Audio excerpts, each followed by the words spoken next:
robotic surgery is where you have a robot that essentially has a camera that goes in a patient and then some robotic arms, and they go in and they allow you under direct vision without making a big incision to perform very precise surgeries. The robot doesn't do anything on its own. It's all operated by the surgeon itself, but it really aids us in doing really complex things in a very minimally invasive way. So I trained initially in surgery here in the urology department, and then after that I went on to Minnesota at the Mayo Clinic for 2 years, where I specialized in cancer surgery and in particular robotics, and kind of got a broad exposure and a lot of experience in performing robotics surgery there. The robot that we're trialing here is the exact same robotic system that they had at the Mayo Clinic. And so it was really exciting for me to be able to take what I learned and take that knowledge and bring it back here and allow me to treat Nova Scotians. It was one of the most exciting things in my professional career when I went up to the ORs and there's a robot there, to be able to offer that and to be able to give that to our patients. It was incredible. In order to obtain the best surgeons in the future, we're going to need to offer robotics, because most surgeons that are training out there now in complex surgery, whether it's cancer or not cancer, they're training in robotics. And they've got those skills and they want to use them and they don't want to lose them. So in order to retain that talent, we're going to need to be able to offer robotics. I really think that robotics is changing the face of surgical care in Nova Scotia.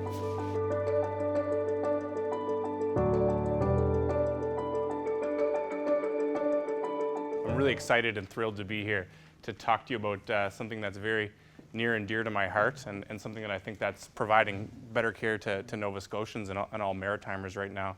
And I'll kind of go through things here, but I look at myself every day and I say, if I could go back in time and tell myself when I was 10 years old that my future career was going to be playing with robots, that'd be pretty cool. So I'm happy to be here. I'm going to talk about history a little bit because I really like history, and I like the history of innovation. And the reason I like it is because it shows us how far we've come, and it reminds us how far we can go.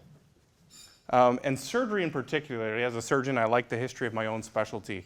And so where did we start? Well, if we go back to even the Hippocratic Oath, Hippocrates, every physician takes this oath when they become a doctor. He actually just said, don't do it. He said, don't do surgery, you shouldn't do it. He said, I will not cut for stone. And the reason is because it was dangerous, and physicians weren't supposed to do these things. And so we started off with not doing surgery at all, according to Hippocrates. Other people might have, but not physicians. And then we went to centuries later when we were still doing it, because humans being humans, we're going to practice surgery and people needed surgery. But it was actually left to barbers. And barbers were the original surgeons. And everybody's seen the barber's pole, and it's the stripe. Well, why is it striped like that? Because they used to hang out their bloody towels, right? And so you can see this quote, or this poem: his pole with pewter basins hung, black rotten teeth in order strung, ranged cups that in the window stood, lined with red rags to look like blood. Did well his threefold trade explain, so he shaved, drew teeth, and breathed a vein. So they would shave, they'd pull teeth, and they'd operate. So the Guild of Barber Surgeons was where we started with. And surgeons were not considered doctors. And you can think of today, I don't know if anyone's heard of the Royal College of Surgeons, but there's also the Royal College of Physicians, and they're separate, right? And so that's a historical thing. Surgeons weren't physicians. So now they are, but it took a long time to get there. So we went from not doing surgery to doing surgery as part of being a barber. And then when we got into the 19th century, surgery started becoming more manifold, but it was still very, very dangerous. And if anybody's interested in a book on the history of surgery, The Butchering Art, it's actually a very interesting book, and it kind of goes through some of this stuff. But this is an actual real case from Robert Liston, who was a Scottish surgeon, and he had to operate fast, so he amputated a leg in 2 minutes. The patient died of infection. He cut off his assistant's fingers. The patient died of infection. And he scared the surgical spectator so bad that he died of fright. So this is the only surgery in history with 300% mortality, right? So we went from not doing surgery to not really being educated in surgery to dabbling in it, but it being very dangerous. And then, so how did we get to today? So there's a few innovations that led to where we're at today. One was the formation of the colleges. And the Royal College of Surgeons of Edinburgh was one of the first ones. And what they said is, we need to educate surgeons. They need to be an educated guild. And so they found it in the 16th century, and it brought educational standards. So this is probably the first time that we see surgeons being trained. And I think that was a major innovation in surgery. Then there's Joseph Lister, and everybody's seen Listerine. It's the mouthwash. And Joseph Lister, people thought he was crazy in his day. He thought that if you washed your hands and if you cleansed the patients before you did surgery, that you would reduce the risk of infection. And people thought this was hearsay. They didn't think, to us it seems, well, yeah, of course you're going to wash your hands. You wash your hands before you do much of anything, let alone operate on somebody. But he brought that to the forefront and saved millions of lives doing so. So that was another innovation in surgery. Then there was this one, which arguably is one of the biggest. This is the ether dome. This is at the Massachusetts General Hospital. And there was a dentist from rural Massachusetts who discovered that ether could take away the pain of surgery. So you didn't have to do surgery in 2 minutes anymore. You could take your time. And John Collins Warren was the Dean of Medicine at Massachusetts General Hospital, and he got his dentist, the dentist from rural Massachusetts, to come and give ether to his patient while they performed an operation, and it was completely painless. And he said, "Gentlemen, this is no humbug." So that's a third innovation that I think really has transformed surgery going forward. And then penicillin. This is probably the fourth one that I think really has transformed surgery to allow us to get to where we're doing today. This was discovered by accident, and most patients after surgeries died of infections. They actually didn't operate on anything in the belly because the risk of infection was so high that they just didn't want to risk it. And so the introduction of penicillin really made surgery possible. So that brought us to the early 20th century, mid 20th century, when we said, okay, all of these things have been put together. So we have educated surgeons, we have anesthesia that now works, we know that we should cleanse things, and sterility or sterilization became important, and the use of antibiotics. And once we got all four of these things together, we could do surgery and we could help a lot of people. But before that, we couldn't. But that doesn't mean surgery is perfect, and we need to keep advancing it forward. And so what are the issues that remain with surgery and remain today?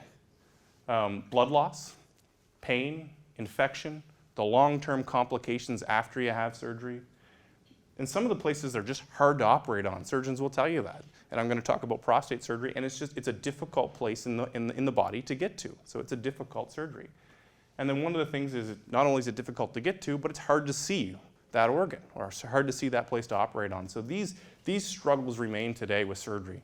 But then in about the 80s, we saw the introduction of what's called laparoscopic surgery, and this is keyhole surgery.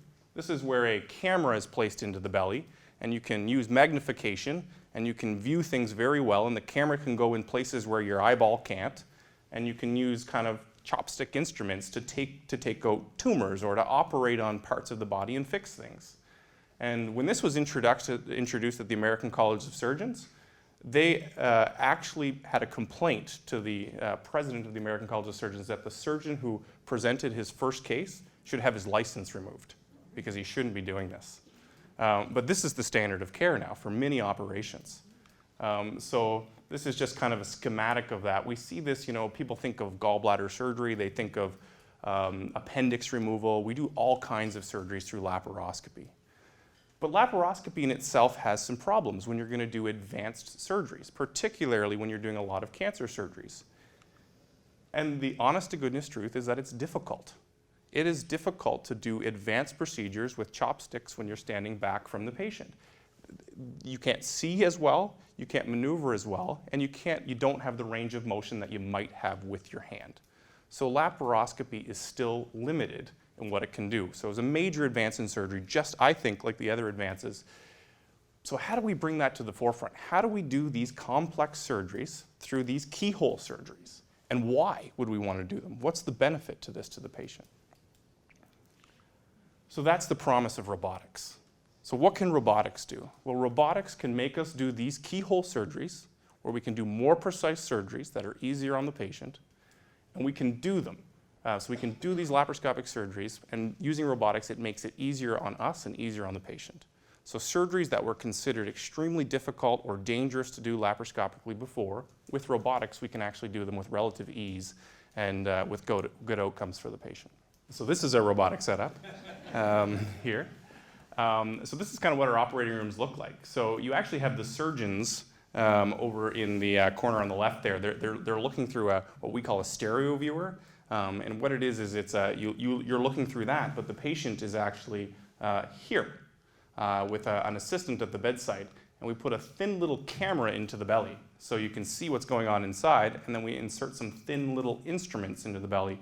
And the surgeon over here operates those instruments. So they're looking in and operating them. And this saves a large incision. So instead of, in my world of prostate and kidney surgery, instead of using large incisions, we have very small punctures that allow us to do these operations. And it's three-dimensional imaging. The view that you get when you look through these viewers is incredible. It's magnified 10 times and it's in 3 dimensions, so you can really see. The other thing you can do is that the scopes, you can maneuver them, so the surgeon can put them where they are. So I don't think anyone had ever seen the underside of a prostate before doing open surgery, because you're looking straight down. With the robot, you can look right underneath it, so the camera will go anywhere. So you have a great view of what you're doing in a highly magnified way. And then the wrists. So these are tiny little instruments. They're smaller than my pinky nail, some of these instruments. And they've got 7 ranges of motion on them. So they really can maneuver and they can manipulate. So these instruments can be things like needle drivers, where we can sew things up, or they can be scissors, or they can be all kinds of graspers. There's all kinds of different instruments that we can put in. And they have more motion than the human wrist. So they're pretty incredible with these robots. So we put these thin cameras in and we maneuver these things to remove tumors or to repair things that we need to surgically. What it's not. So when I showed my 4-year-old son the robot, he wasn't impressed. He said, this is not what a robot looks like, right? He thought that it was more like this. But it doesn't operate on its own. There is no inputs from that robot that are done automatically. The surgeon does everything with the robot. So it's actually robot assisted. So the surgeon operates the robot when it's doing it. One of the things it does, though, is that if you were moving your hand about this far, inside of the patient, it might only be moving an inch or 2. So you can turn large movements, which are easy for me to do, into very small, precise movements inside the patient, making these surgeries very precise. Prostate cancer is the most common cancer in men. And if you were to look at all cancers out there, it's one of the most common cancers in general. We have over 600 men every year in Nova Scotia, and probably that number is rising, who get diagnosed with it. And we do pretty well with treatment, but we still have over 100 men who die of this disease every year in Nova Scotia, and thousands across Canada. And even in these men who get treated, they have a lot of side effects from treatment. And we've done well with treating them, but we could do better, and we can definitely do better in terms of improving their quality of life after they have the operation. What's the problem? Well, after we remove the prostate, in these men with prostate cancer, about 1/3 of them will actually come back. That's a pretty high number. It's a major operation. Traditionally, with an open incision, it's a big operation. It has significant potential side effects, and the ones we worry about, and these really do affect people's quality of life, are leakage of urine. So many of these men leak for a long period of time after their surgery, and erectile dysfunction, and these are long-term impacts. Not to mention all the other potential side effects that they can have from the surgery up front, such as pain and the recovery that they have to go through after surgery. With the introduction of robotic surgery, it changed everything. We can have great outcomes that surgeons can perform this procedure and really help people with this disease with the benefits of keyhole surgery. So what does it do? Well, it's easier on the patient. There's no doubt about this. When we see these patients after surgery, they are doing better. They have less blood loss by far. They have less pain after surgery. Many patients, after they have prostate robotic surgeries, they need Tylenol. That's it. They only have these small punctures, these small tiny incisions, as opposed to a large surgical incision. They go home earlier. Many of these patients are going home the next day after surgery, the next morning, and they get back to normal sooner. So that's the first benefit of robotics. Better cancer control. You can see better, you can do more precise movements, and the studies that have looked head-to-head comparing open robotics have shown, at least in the early studies, that the chances of this cancer coming back are less with robotics. So we're improving cancer control with robotics. So we're easier on the patient, better cancer control.